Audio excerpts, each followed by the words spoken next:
Étude 4, partie 3. Alexandrie, la Grèce antique et les Lagides. Avant de commencer, je vous invite à visionner les 2 premières parties précédant celle-ci concernant les différentes cultures et les différentes relations entretenues à l'époque de l'Égypte antique. L'étude 4 est répartie en 9 parties, de manière chronologique. Il est donc important d'acquérir les informations des parties précédentes avant celle-ci.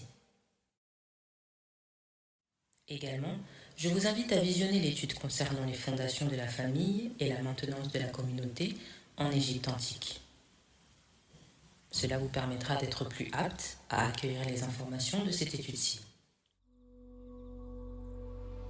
L'étude d'aujourd'hui commence avec une introduction à ce que représentait l'Empire grec à l'époque antique.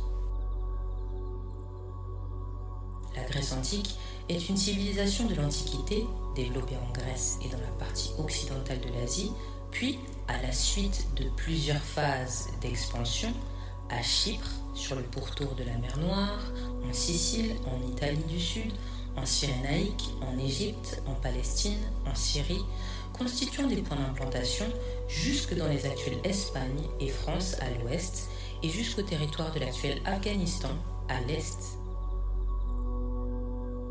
Le peuple issu de la civilisation grecque antique est maintenant concentré dans ce que l'on connaît aujourd'hui comme le pays du nom de Grèce et le long de la côte occidentale de la Turquie. Néanmoins, l'héritage de la Grèce antique est toujours présent et identifiable de par les nombreux restes de son héritage architectural en Europe. L'héritage grec antique est, d'après ce que j'ai lu, particulièrement vivant, notamment à travers le christianisme orthodoxe, qui est fortement lié à l'identité hellénique. À partir de l'époque archaïque, les Grecs se nomment les Hellènes, se considérant comme les descendants d'Hélène, un roi mythologique sous le nom d'Hélas et désignant leur pays d'origine. Les Grecs antiques parlaient une langue appelée l'attique. Ils sont connus également de par les fameux Jeux olympiques, qui sont présentés comme l'héritage direct des Jeux de l'Antiquité qui se tenaient à Olympe, un héritage encore une fois arraché aux Africains. Nous allons bientôt entrer davantage plus dans le vif du sujet. Dans l'Antiquité déjà, l'Égypte était perçue comme une terre ancienne, au passé généreux. L'Égypte avait des millénaires d'histoire derrière elle et les érudits et intellectuels du monde entier lui rendaient gloire.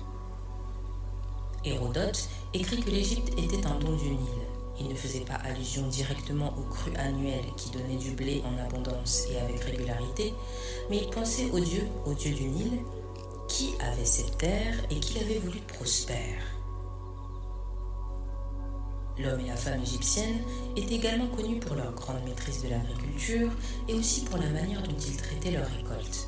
Ils géraient leur quotidien basé sur un calendrier annuel dont les fondations étaient en lien direct avec 3 phases liées au cycle du ciel et de leur système d'agriculture: les semences, la moisson, la crue, afin que leur royaume puisse ne jamais manquer de nourriture.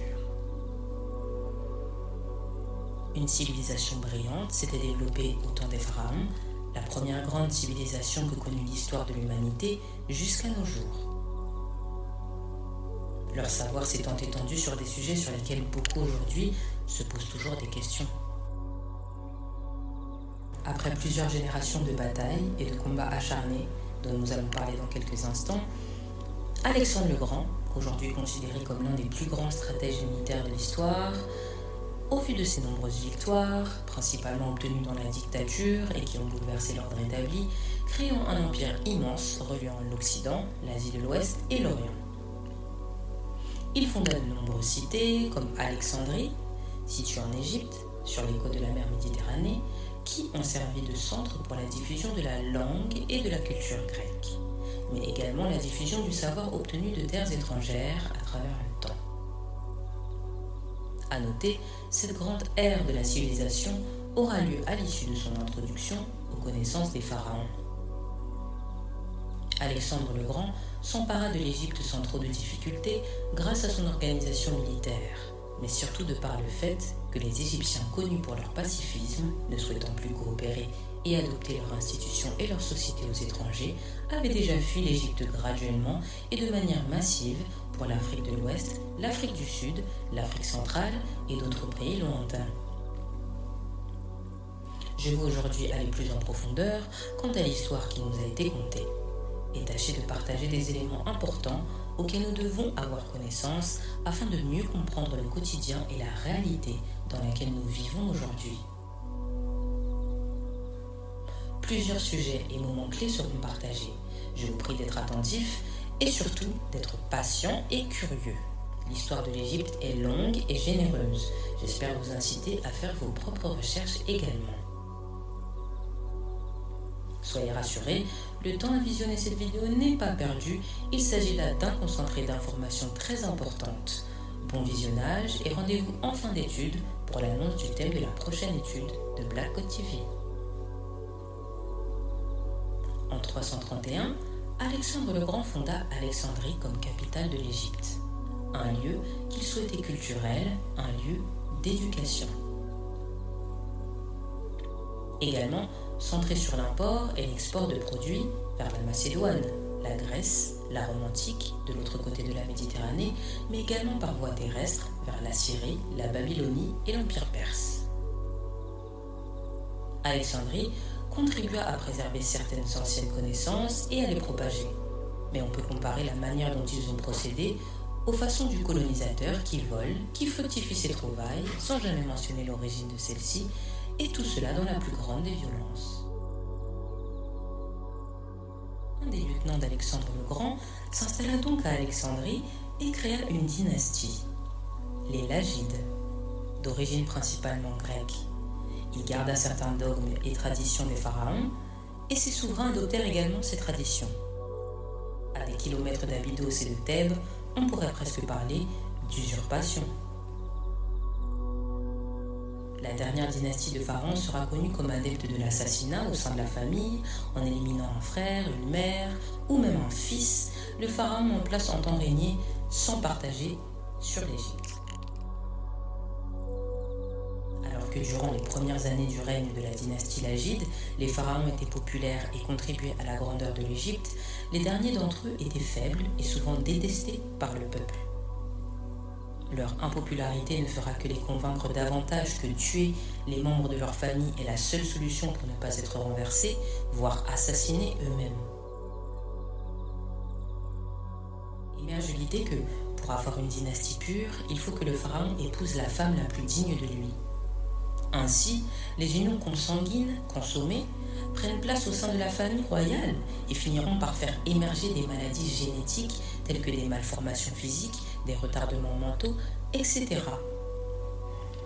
Les seuls enfants qui échappent à ces problèmes sont ceux issus d'une relation entre le pharaon et l'une de ses concubines.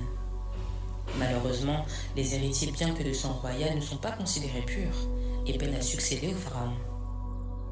Leur accession au trône déclenche bien souvent des désaccords et des révoltes. Là encore, pour asseoir leur autorité, ces derniers n'hésitaient pas à faire assassiner ceux qui pourraient représenter une menace. Chez les Lagides, l'assassinat devient peu à peu une habitude. L'une des dernières et célèbres Lagides, vous la connaissez très bien, Cléopâtre. Connue pour être maligne, axée sur les actions d'ordre principalement politiques et militaires, polyglotte dont la maîtrise de l'égyptien. Voilà tout pour la troisième partie de l'étude concernant les différentes couleurs et les différentes relations entretenues à l'époque de l'Égypte antique. Davantage de réponses dans la suite de l'étude numéro 4. Je vous donne rendez-vous dans 3 jours pour la 4e partie. Nous irons plus en profondeur concernant l'histoire de Cléopâtre. Également, nous parlerons de la grandeur de l'Égypte. Nous introduisons aux prochaines parties de l'étude 4 qui toucheront davantage aux actions militaires. Aussi bien entendu quelques autres informations et détails à ne surtout pas manquer afin d'être en adéquation avec la chronologie de l'étude que j'ai décidé cette fois de séparer en 9 parties. L'étude prend fin ici. Activez les notifications pour être au courant de chaque mouvement de la page en espérant que vous fassiez bon usage des informations partagées ici. Je vous laisse entre les mains de celui qui sait le mieux l'esprit de sagesse et de lumière. En vous souhaitant une existence prospère. Yu Zhu Ai.